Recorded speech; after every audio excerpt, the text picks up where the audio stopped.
For the past 25 years of being involved, 30 years maybe even, of being involved in the personal growth world, there's been a very interesting scenario that continues to rise up in couples and sometimes individuals, but oftentimes couples, where they'll come in, they'll sit down, and one of them will be in quite a tizzy over the fact that their partner is always late, chronically late.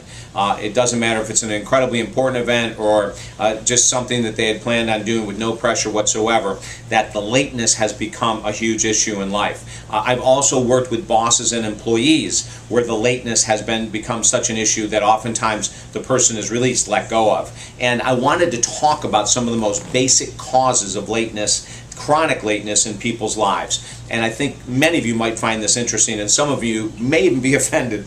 And I don't mean to offend anyone, please trust me on that. But it is a major issue for many people in society. Hi, I'm David Essel. So in our work in the past 25 plus years, we've found that there's three major reasons why people are late. Number one is attention. Whether attention comes in the form of being good attention or bad attention, people that are late get a lot of attention oftentimes. Number one. Number two is narcissism. Narcissism is basically defined as I will participate in a life that is based on meeting my needs first. So that makes total sense that someone would be chronically late, a procrastinator, chronically late, because it's all about them, as we say in the world of narcissism. And then third is it's a sense of control, a type of control. Oftentimes people that are chronically late don't feel they have a lot of control in life, and this is one area that they can control themselves and other people.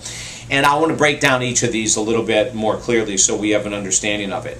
Number one, attention. Whenever someone is late on a regular basis, they're always getting attention. And it can come in one of a couple ways. With the couple, it came in very negative ways. In other words, the individual that was always chronically late would get dismissed, emotionally dismissed, or psychologically dismissed by their partner. There you go again, doing it one more time, I can't stand this, and so they're getting a lot of attention in a real bad way.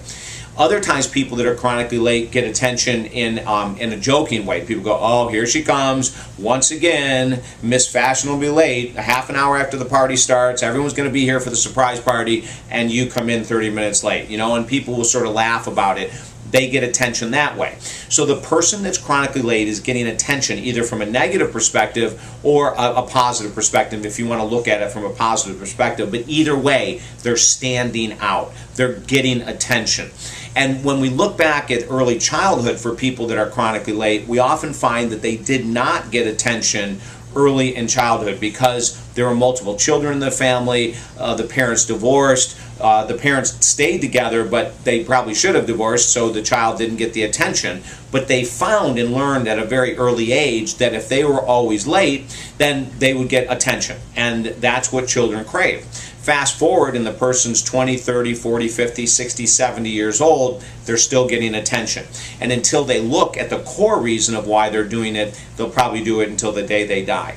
So that's number one. Number two, narcissism. Now this is something that a lot of us shy away from that word. Oh, I'm not narcissistic at all. I can tell you in my chair that I can be highly narcissistic at times, which gives me the absolute expertise to talk about this. And in my younger years, I was probably outrageously narcissistic if you would ask anyone I dated, I'm sure. But over time, we start to look in the mirror, hopefully, and say that the techniques or the things that we do as a narcissist aren't really working for us, so let's start to shift them.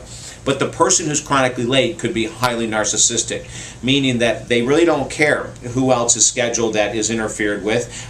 They really don't care of the fact that someone else's feelings might get hurt, or they're late for a party, or their partner is once again upset. The narcissist could care less, quite frankly, about how their lateness affects anyone else whatsoever.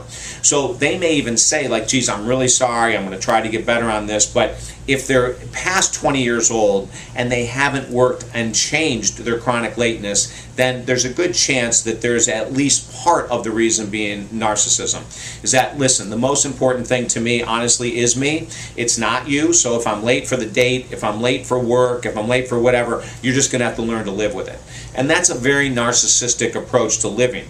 It's extremely unhealthy, and actually it's an outrageously deep emotional void that person feels. And until they get some serious help with a minister, a therapist, a coach, or someone, and who can share this with them in a way that they can possibly hear it, the narcissist will never change. The narcissist will still just do what it is that's best for them. They'll get up whenever they want to get up. They'll show up at a meeting when it's appropriate for them, when it conveniently fits their schedule. That's the classic sign of a narcissist. And then the last area that a person would fall into in regards to someone who's chronically late would be that person that felt they needed to control life. So oftentimes when they're younger, they don't have control over life, but they can control the fact that they walk slowly to school to become late. They can do that through their adulthood as well, where they may not feel that they have much control over life, but you know what? They can control how long they stay in a store and go and be late to dinner. They can control all kinds of things when it comes to being their timing.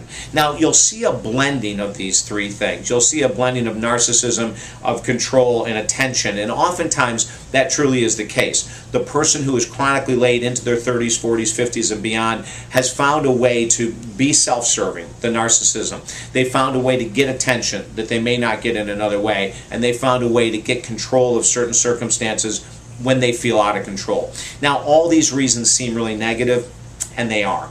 But the good news is that anyone who's chronically late that is willing to look at what we're talking about here, willing to work with someone, can shift it. I mean, I've worked with people that were chronically late for 30 years. They saw the narcissistic tendency. They saw the control aspect. They saw the attention, how they were always getting extra attention. And in a short period of time, they shattered all those things. Now, here's a key thing, and this is difficult. When you have an identity that is wrapped around being late for all the three reasons I talked about, sometimes when people lose that identity and no one's making a fuss about them anymore, they can feel lost. And so we have to prepare that person to move into their new form of life, being on time, and realize I'm not going to be the center of attention anymore. So we prepare them for that. If I can help you or someone you know who's chronically late and bust through these three main reasons of why we are late, contact me at talkdavid.com. I mean, the massive upside of this is huge. Of being on time and letting go of all that other crap, and it is crap, is huge. Let me help you. Talkdavid.com. Share this with people that are late, and hopefully they'll be able to watch the whole thing. And then don't forget to sign up for our YouTube account so all these come right to your inbox, okay? Have a blessed day. Bye-bye.